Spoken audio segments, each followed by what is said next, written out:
Hola, ¿qué tal? Los saludo con mucho gusto. Yo soy Ethel Soriano. Gracias por acompañarme aquí en Bien y Saludable. Ay, no saben qué gusto me da hablar de estos temas. Vamos a hablar de salud sexual, educación y práctica clínica, porque el 4 de septiembre fue el Día Mundial de la Salud Sexual.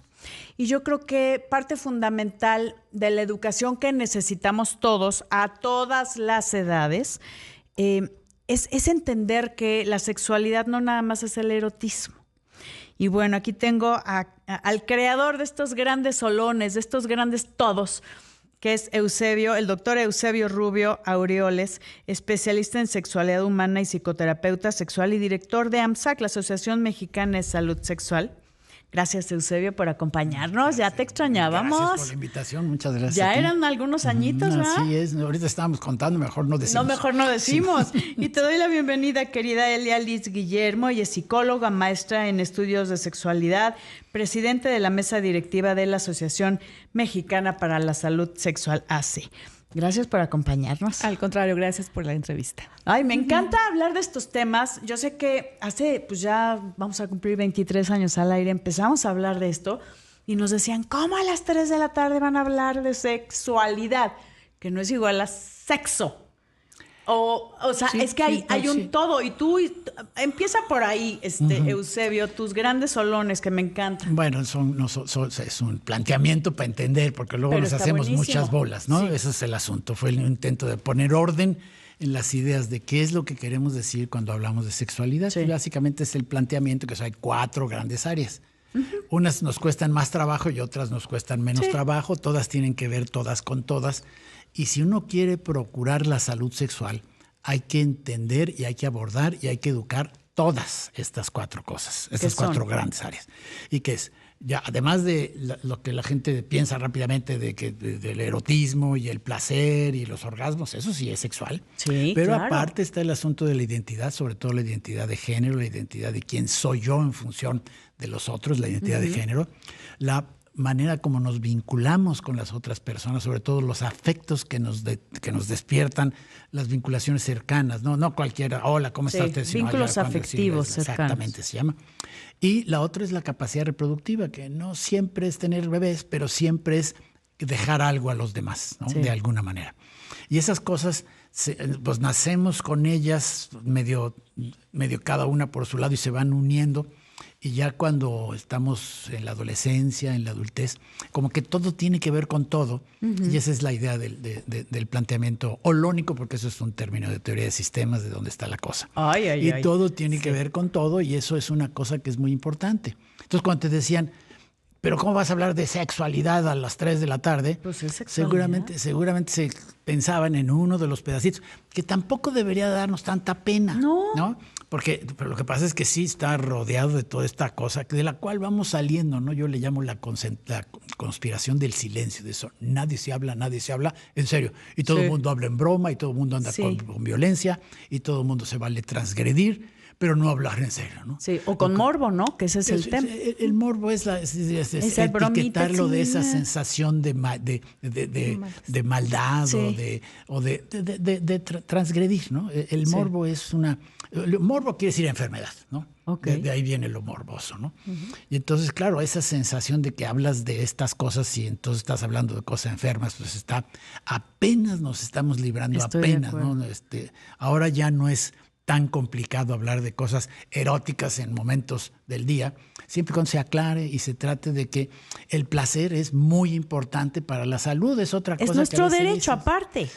Sí, y además es central para crecer con salud plena, hasta física, ¿no? Sí. Y entonces esto es una cosa que en la sociedad hace una falta tremenda. Me queda claro, pero nos ha costado todavía, querida Elia, entender esto, que podemos hablar en cualquier escenario de sexualidad, donde también el erotismo, el placer, como decías, esta vinculación afectiva o todo lo que conlleva la sexualidad, de una forma educativa, de una forma respetuosa, responsable también. Yo creo que eso es parte de lo que es la salud sexual, ¿no? Esto que se conmemora el 4 de septiembre.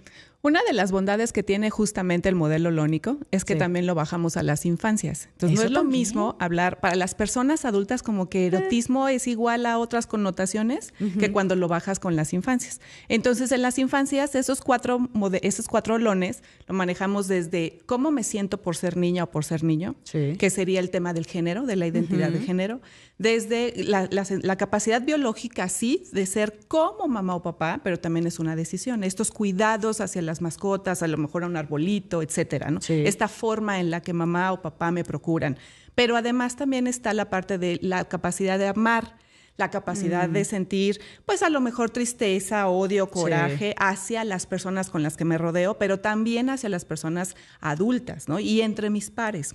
Y la parte del erotismo lo manejamos como las sensaciones agradables y desagradables que se puedan llegar a sentir, pero no enfocadas nada más en la zona genital, sino justamente en todo el cuerpo. Un abrazo, un beso, ¿no? Claro, desde cómo percibes ese beso que te da mamá, pero también a lo mejor en la primaria, quinto o sexto de primaria, cómo percibes ese primer beso. ¿No? Y me estoy yendo bien bajita de primaria porque ya lo tenemos. Mamás a lo mejor, papás quisieran escuchar en prepa, ¿no? Claro. Secundaria, tu primer beso. No, lamentablemente no. Pero si no educamos en sexualidad y no ponemos la sexualidad al frente, desde la forma en la cómo le hablo a mi niño, a mi niña, al cambiarle un pañal, en lugar de hablar justo de esos prejuicios, esos miedos de esta cosita, pues tiene un nombre. El pajarito, la cosita, ¿no? La colita. La colita. ¿No? Exacto. Son cosas que es importante acercarse a los expertos para realmente dar la información apropiada, responsable y con el compromiso de tener una vida sexual y una salud sexual que todos merecemos. Y también vamos a una pausa, pero tenemos que hablar de nuestros derechos. Vamos a una pausa, amigos, y regresamos, no se vayan. Padres, pues seguimos hablando de la abejita y de la colita y déjate ahí, ¿no? O sea, cosas así, que yo creo que esas son las cosas que debemos de cambiar y de hacerlo de una forma adecuada, que no sabemos en muchas ocasiones el cómo. Sí. Y es parte de también que aquí platicando fuera del aire me dicen, hay terapeutas sexuales, que eso me encanta, pero también hay educadores sexuales. Así es, porque es toda una cuestión que tiene que tener cierto entrenamiento, que es un poco la carencia que tenemos en el país. Porque por leyes no paramos. Desde hace un buen tiempo, hace cosas de 2 años, si mal no recuerdo, hubo una modificación constitucional. Entonces, ahora en la Constitución está dicho que la educación tiene que ser científica y tiene que tener... Pero dentro de todas las cosas que se pide que tenga la educación, es la educación en salud y la educación en salud sexual y reproductiva y la educación sexual, ¿no? Entonces ya lo tenemos en las leyes. Y luego si uno ve los programas de la nueva escuela mexicana están desarrollados con todas las guías internacionales de educación sexual. Pero a la hora de la hora, pues entonces entre el temor, entre el susto, yo como les voy a decir, y si le da el susto a la profesora o al profesor, pues entonces a los papás también, porque se tiene la idea muy errónea de que es peligroso. ¿Que porque estás promoviéndolo? Sí, se tiene la idea de que si se habla, entonces se van a alborotar, y es exactamente al revés. Sí. Exactamente al revés. Si nos quedamos en silencio, eso no garantiza que el interés por las cosas sexuales, por las emociones sexuales, por el placer sexual, se va a obviar. No es producto del discurso, es producto de la naturaleza humana. Y como toda naturaleza humana que tenemos que aprender a vivir en sociedad y aprender a vivir con responsabilidad. Claro. Entonces, de eso se trata la educación. Se trata de ir reconociendo y de hacer las cosas necesarias para que no sea no sea el puro impulso y lo que tenemos, ¿no? Claro. Como no se educa, pues entonces de repente tenemos una variedad de adultos que se creen con el derecho, ahorita estabas hablando de derechos, de que se me antoja agarro, así para decirlo violentamente. Sí, ¿no? pero eso sucede. No, y luego además no nada más agarro, también sangoneo, y además también si ya me aburrió, pues también me la desecho, ¿no? ¿De dónde sale eso? ¿De dónde sale eso? De cómo organizamos nuestra cabeza respecto a estas cuestiones tan centrales como las vivencias sexuales. Y yo sé que, y vamos a hablar de un tema fuerte, pero a la falta de información también hay esos abusos. Claro. Si no sé, entonces ya no sé qué sí es bueno y qué no. Y entonces la gente aprovecha si tal vez yo no tengo esa información, principalmente los pequeños, ¿no? Lo que pasa es que de repente se nos olvida que la educación viene de dos maneras, la formal y la informal, ¿no? Sí. Entonces, desde que nacemos nos empiezan a educar, a dar este tipo de información, conocimiento que nos vamos a ir apropiando. Pero la educación formal y los educadores en sexualidad sí tenemos que tener una capacitación distinta, porque además no es fácil hablar de sexualidad y menos en menores de edad cuando sabes que a tu mamá y a tu papá están así de... No les vayas a hablar no de les más. vayas a hablar, pero además esta falta de percepción saludable en ese sentido, porque yo lo que les digo es, no nos van a pedir permiso para tener relaciones sexuales. Eso es lo que sucede y por eso hay tantos embarazos. Niños teniendo niños, ¿no? Sí, y también por las violencias que atraviesa, también, precisamente. Claro. Parte de educación en sexualidad es darles herramientas de protección, justamente conocer tu cuerpo, apropiarte de él, nombrarlo como debe de ser, tener esta facilidad de decir esto me siento así, esto me siento asado, esto es lo que quiero hacer y poder decir no y poderlo parar es justo las herramientas que a veces como mamá o papá de repente... Pues no es tan sencillo dárselas. No, porque no sabemos, nadie nos enseñó. O no queremos ayudar, porque sí lo sabemos. Yo creo, yo tengo una frase que me dijo un maestro, me dijo, ya traen educación, ya saben conocimiento. Lo único que hacemos es acomodarles esa información para que aprendan a utilizarla. Estoy de acuerdo en eso, pero una pregunta, Elia y Eusebio. Una cosa es que yo enseñe lo que yo sé, como dices, traigo esa información, pero tal vez yo traigo una información equivocada. Tal vez a mí me enseñaron, voy a decir lo que sea, que las películas pornográficas son cosas feas, ¿no? Es un decir. Y muchas sí son. Pues algunas sí, pero otras, sí, por eso. No sé, entonces, o juguetes sexuales. No, por eso. Y yo creo que hace falta tener la discriminación. Pues, si no, lo que pasa es que y eso ya está documentado. La porno se convierte en la fuente número 1 de información. Eso es una... No, claro que no. Claro. Porque ahorita dijiste que están feas. Pues la mayoría sí están feas porque están reproduciendo las fantasías masculinas de dominio femenino. Así de simple. La mayoría. Hay algunas que no. Sí. Pero si no se tiene un marco de comparación, pasa un poco como los programas de violencia, ¿no? Pero ahí tenemos ya introyectado que eso no se hace. Pero tú puedes decirle, oigan, las películas pornográficas tienen este dominio femenino que es la mayoría. No estamos diciendo todas, pero hay también películas eróticas o hay juguetes sexuales. No, y las películas eróticas casi ni les dicen porno, ¿no? Pero exacto. Es una cuestión pero a decirle las cosas como son. Pero hace falta educarlos y hace falta tener un marco de referencia. Porque si no, mira, por supuesto, decía Elia, es que si no le dices al niño, pues es que es de doble sentido. También el adulto, ¿qué cabeza tiene para no pensar en el otro? ¿En qué sentido? En el sentido de que se me antoje y agarro a la niña que tiene 8 años. No, o sea, ¿qué cabeza tiene? Es aberrante, pues es deficitario, grave y tolerado. Tolerado, eso de repente es bastante violento. Es fuerte. Pero así sucede y eso es una cosa cultural. ¿Más en nuestro país y en países latinoamericanos? Yo creo que también en Estados Unidos y también en Europa, y ve lo que pasó con algunos personajes, mejor ni digo. Sí, en Europa cada rato hay monstruos, sí sucede. Pero en todos estos sitios ha sido muy difícil convencer de la necesidad de empezar temprano para que los niños y niñas se puedan defender de la agresión sexual y los adultos desarrollen, y si no tienen esa conciencia, cuando menos sepan que eso no está bien, ¿no? Sepan que además de ser delito se pueden ir a la cárcel. Eso. Además, hay algo que no está bien y, bueno, ahí ya nos vamos del otro lado, ¿no? Porque la educación es el esfuerzo de prevenir y de construir un mundo saludable sexualmente. Como no es tan sencillo y como ya llevamos años de retraso, pues hay muchos que se les descompone la vida, ¿no? Sí. Y ese es el esfuerzo de rescate terapéutico, ¿no? La terapia es tratar de rescatar lo que ya se descompuso. A veces se descompone también el cuerpo, que es un poco lo mismo, ¿no? Pues todo el metabolismo, las hormonas. Y a veces se descomponen también por mal educados, ¿no? Por mal comidos, por mal cosas, pero... es que fíjense lo que hay, educación y terapia. O sea, las dos cosas necesitamos para realmente hablar de sexualidad de una forma responsable, con el compromiso y obviamente con la información adecuada de los expertos. Voy a una pausa y regresamos. La voz más saludable de México.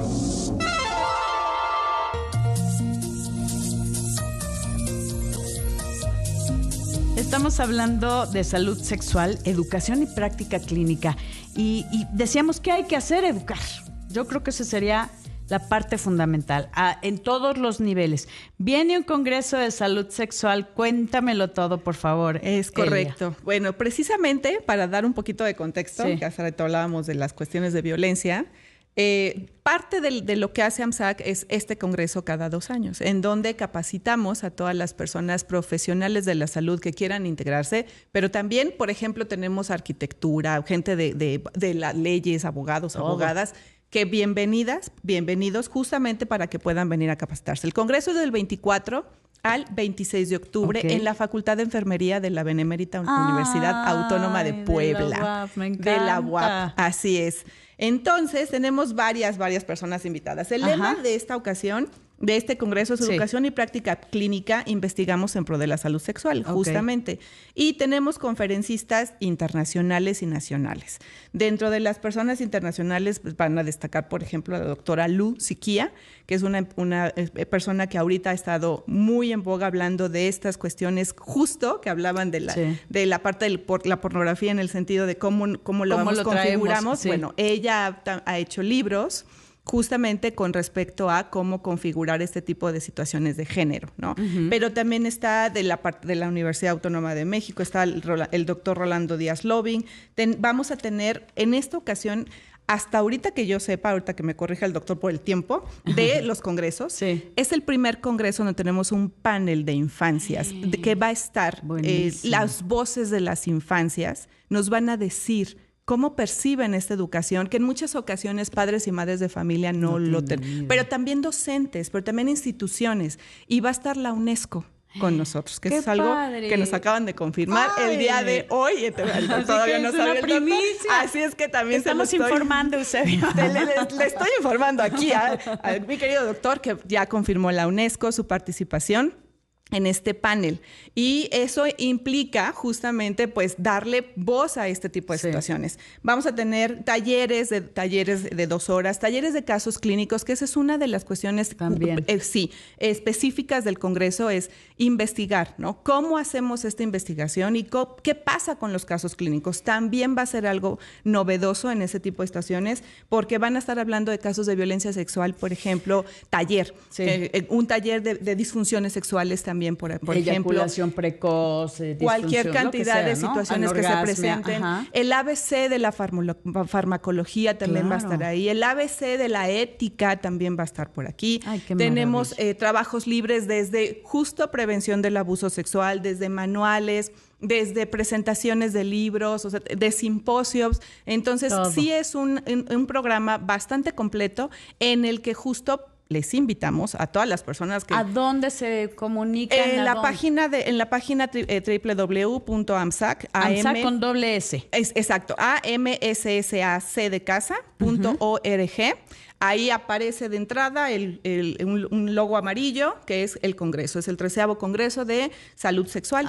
Y ahí le pican y ahí aparece toda la parte. Puede ir quien sea, también educadores. Y yo les preguntaba, Eusebio, que si en la AMSAC con doble S, AMSSAC, que es Asociación Mexicana de Salud Sexual AC.org.